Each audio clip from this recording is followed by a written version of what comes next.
2007 में मिली और 17 में बोल रहे हैं कि नहीं मिलेगी, क्योंकि ये गवर्नमेंट चेंज हो गई है।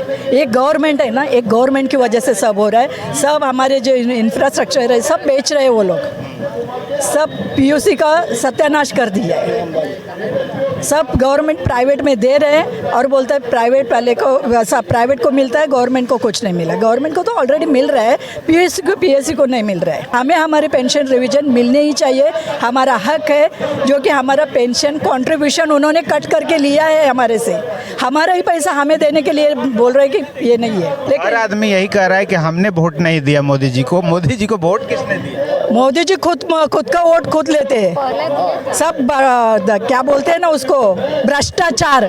जब उनके पक्ष में देखेगा ना, सब भ्रष्टाचारी है। ईडी लगाया उधर गया, भ्रष्टाचार किए हुए सब उनके पक्ष में है और मोदी का पक्ष ही भ्रष्टाचारी है। बीएसएल में जो अधिकारी काम कर रहे हैं, जिसको हम आईटीएस अधिकारी जीएम और डीजीएम बोलते हैं, उनका पे रिवीजन हो गया है। लेकिन सिर्फ हमारा जो हमने डीओटी से बीएसएल में आए, क्या ये हमारा गुनाह है कि हमने बीएसएल बनाने के लिए परमिशन दी गवर्नमेंट को, सरकार को, और हम बीएसएल में आए। आने के बाद आप सरकार कह रही है कि भाई बीएसएल लॉस में आपको पेंशन डिवीजन नहीं मिल सकता। हम सरकार से यही कहते हैं कि भाई लॉस और प्रॉफिट का संबंध ही नहीं आता है। गवर्नमेंट अपने फंड से हमें पेंशन देती है, तो जब बाकी कर्मचारी को अपने पेंशन डिवीजन किया, तो हमारे भी पेंशन डिवीजन कीजिए। इसमें प्रॉफिट और लॉस का सवाल ही नहीं आता है। को तो अपने मित्रों की चिंता है, देश के नागरिकों की चिंता नहीं है। अगर देश के नागरिकों की चिंता होती है तो बीएसएल को 2017 में 14-15 में ही दिए होते 4G 5G, लेकिन उनको तो देना नहीं है। उनको तो किसी भी तरह से बीएसएल को जल्द से जल्द बंद करना है, वाइंड अप करना है, और इसकी जो प्रॉपर्टी है अपने मित्रों को बेचना है। बस यही वो सरकार का उद्देश्य है। Joint forum, joint forum.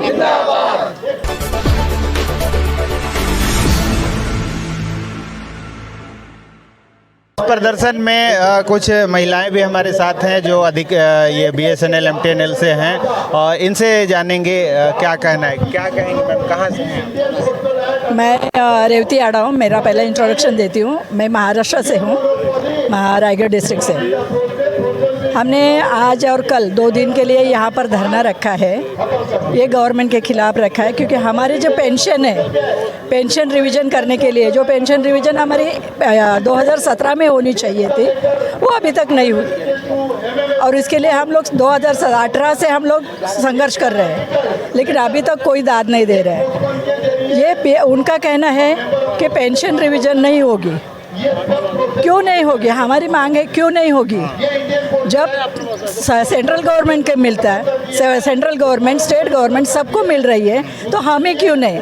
उनका कहना है तुम लोग बीएसएनएल से हो। बीएसएनएल में हम जब यहाँ आए 2000 में, तभी हमें उन्होंने एक राइटिंग में एग्रीमेंट दिया था कि आप बीएसएनएल में आ जाओ, आपकी पेंशन चालू रहेगी और जो रिवीजन वगैरह जो होगा सब होगा, सब मिलेगा।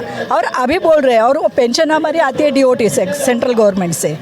अभी उनका कहना है कि बीएसएनएल लॉस में है, इसलिए नहीं कर रहे हैं। बीएसएनएल लॉस में है, लेकिन हमारी पेंशन जब सेंट्रल गवर्नमेंट से आती है डीओटी से, तो बीएसएनएल लॉस में होने का क्या मतलब है? मतलब क्या है? बीएसएनएल लॉस में है तो सेंट्रल गवर्नमेंट से आने वाली पेंशन रोकने का इन्हें कोई अधिकार नहीं है। जब 2007 में मिला है हमें, तो 17 में क्यों नहीं? 17 में ऐसा क्या हुआ? 2007 में मिली और 17 में बोल रहे हैं कि नहीं मिलेगी, क्योंकि ये गवर्नमेंट चेंज हो गई है।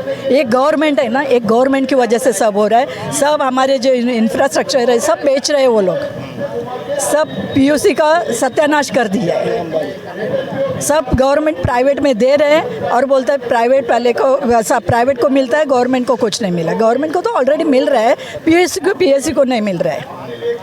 इसके लिए हम संघर्ष कर रहे हैं कि हमें हमारे पेंशन रिवीजन मिलने ही चाहिए, हमारा हक है।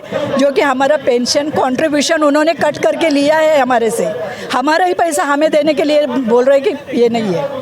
आपको क्या लगता है सरकार बात आपकी सुनेगी? काफ़ी लोग आंदोलन कर रहे हैं, सरकार के तो कानों पे जू नहीं रहेंगे। सरकार को सुनना ही पड़ेगा, क्योंकि हम लिए बगैर रहेंगे नहीं। चाहे कुछ भी करना हो, हम लिए बगैर रहेंगे नहीं। ये हमारी खुद की हमारा हक है, हमारा अधिकार है, और हम लेके रहेंगे। अभी आप लोग महाराष्ट्र से आ रही हैं, महाराष्ट्र में अभी चुनाव होने वाले हैं, इसका कितना फर्क पड़ेगा? फर्क तो पड़ेगा ही ना। महाराष्ट्र में अभी इसमें तो फर्क पड़ा है ना, लोकसभा में, तो महाराष्ट्र में भी उसको फर्क पड़ने ही वाला है।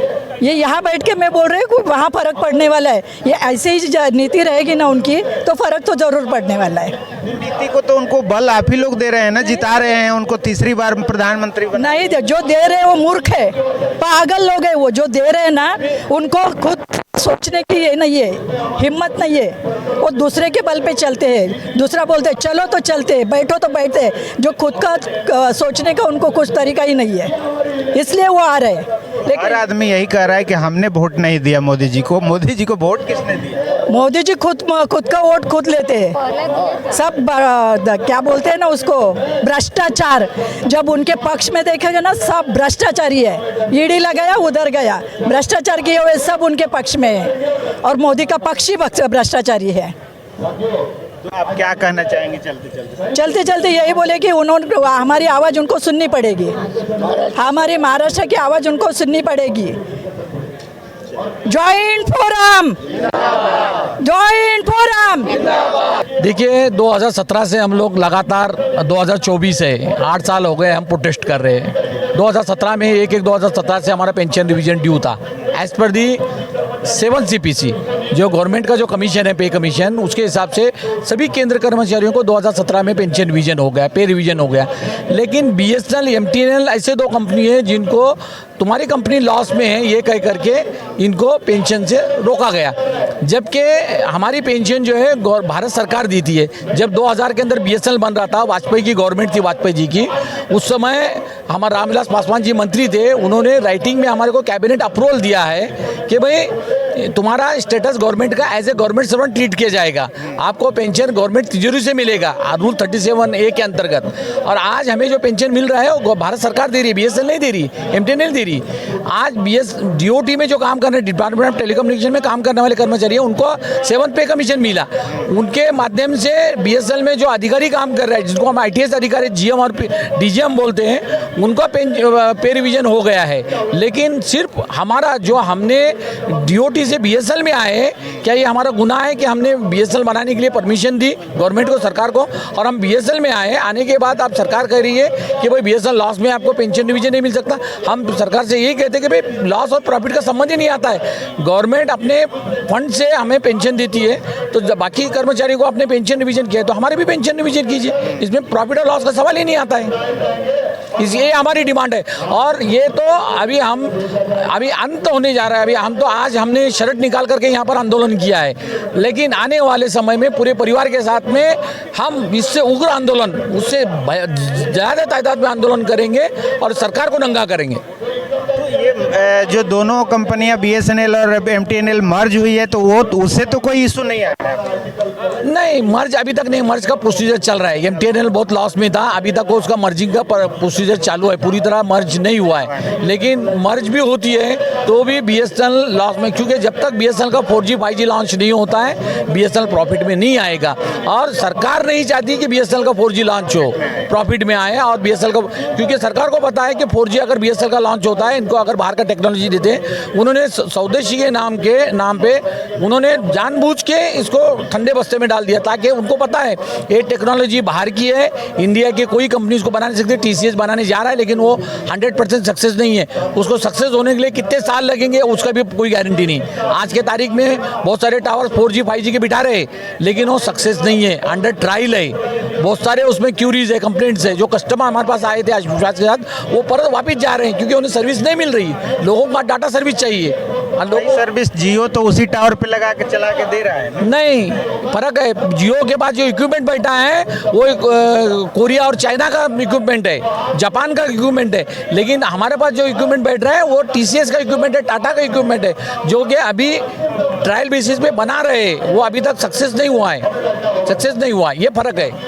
अगर वो हम सरकार से कह रहे हैं कि भी वोडाफोन आइडिया का सरकार के पास 51% शेयर है, मार्केट शेयर है, तो उनके मार्केट वैसे भी वोडा आइडिया फोन की मालक जो है वो अभी गवर्नमेंट ऑफ इंडिया बन चुकी है, तो क्यों ना उसके टावर्स जो है हमें शेयरिंग बेसिस पे दिए जाएं BSNL को, ताकि हमारी BSNL की 4G 5G सर्विसेज शुरू हो सके। जब तक TCS का पूरा कंप्लीट प्रोसीजर नहीं होता, ओके नहीं होता है इक्विपमेंट, तब तक हमें दे दे साल 2 साल के लिए। लेकिन सरकार की नीयत ठीक नहीं है। सरकार को पता है कि अगर BSNL को ये देंगे तो BSNL 110 की स्पीड से आगे बढ़ेगा, कस्टमर सरकार BSNL के पास आएंगे, तो फिर जियो का कौन खरीदेगा, एयरटेल का कौन खरीदेगा? उनको तो अपने मित्रों की चिंता है, देश के नागरिकों की चिंता नहीं है।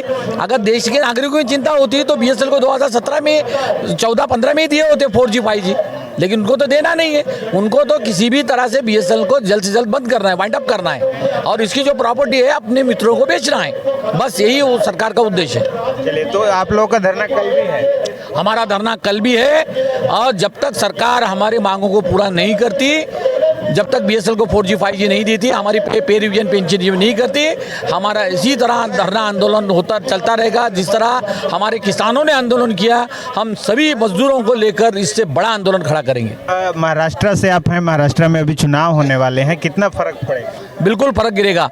देखो, अभी आपने लोकसभा में देखा 400 का नारा लगा रहे थे, 240 पे अटक गए। अभी वो पूरा कोशिश कर रहे कि फडणवीस की सरकार बने, लेकिन आज की तारीख में आप लिख के ले लो, फडणवीस की सरकार बनने वाली नहीं है। वहाँ उद्धव जी और शरद पवार जी और कांग्रेस की सरकार बनने जा रही है, महाका विकास आघाड़ी की सरकार बनने जा रही है। और हम उनको भी अपील करते हैं कि जो अन्याय हमारे पर हो रहा है वो अन्याय दूर करें। हम राहुल जी से भी अपील करते हैं, हम अखिलेश यादव से भी अपील करते हैं कि सरकार के अन्याय के खिलाफ हमारे साथ खड़े हों और हमें न्याय दिलाएं। हाँ, 2017 से पे रिवीजन नहीं हो गए हैं, आज 8 साल हो गई, तभी से हम स्ट्राइक चालू है। एक बार भी हमारा काम पूरा नहीं हो गए, हम महाराष्ट्र से इधर दिल्ली आना पड़ा। हमारा उम्र 60 से आगे है, तभी भी हम इधर बूढ़े लोग सब आए हैं। हमारा काम नहीं हो गए है और होना चाहिए, इसलिए मेरा ये निवेदन है। ये आपने सुना, ये सब महाराष्ट्र से लोग हैं, और ये वाकई जो इनके आराम करने की उम्र है उसमें ये लोग प्रदर्शन करने के लिए सड़कों पे उतरे हैं।